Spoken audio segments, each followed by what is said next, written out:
तर बघा आम्ही निघालो आहोत गोलाईमध्ये का निघालो आहोत तर ते तुम्हाला सांगेनच मी. तर इथं ही माझी मुलगी, तिला आणायचं होता युनिफॉर्म. आणि युनिफॉर्म गोलाईमध्ये गेल्या अगोदर तिला ज्यूस घ्यायचं होतं.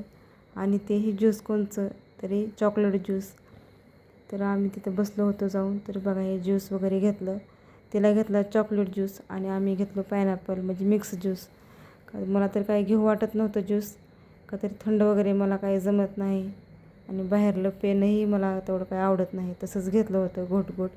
फायनली मला तो सरलाही नाही, तसाच ठेवून दिला आम्ही. आणि इथं आम्ही डीमार्टमध्ये आलो होतो, थोडा किराणा घ्यायचा होता. आणि किराणा तर काय घ्यायचा होता, लेकराचं बिस्किट वगैरे घ्यायचं होतं. तर बघा अहो कशी फिरला रे. तर त्यांना तर काय पास पडलं नव्हतं, म्हणजे आवडत नव्हतं, काय घ्यावं ते लक्षातही येत नव्हतं. आणि मी गेले होते इकडं आणि माझी मुलगी माझ्या मागं येत आहे. डीमार्टमध्ये भरपूर काही सामान होतं आणि मी फ्रीजरपाशी गेलो होतं, का तर मला घ्यायचं होतं चीज. आणि तिकडल्या साईडला काही बिस्किटचे पुडे होते, ते घ्यायचं होतं, दुसरं काय नाही. मस्तपैकी आम्ही इथून थोडं बहुत बिस्किट वगैरे घेतले. आणि रानूला म्हणजे वैभवीला माझ्या युनिफॉर्म आणण्यासाठी जाणारच होतो. तर बघा हे पिस्ता वगैरे घेतला होता, तिला हे ड्रेस आणला होता.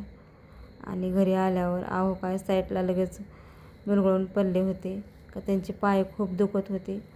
आणि इथं माझा मुलगा, त्याला पिस्ता खूप आवडतो.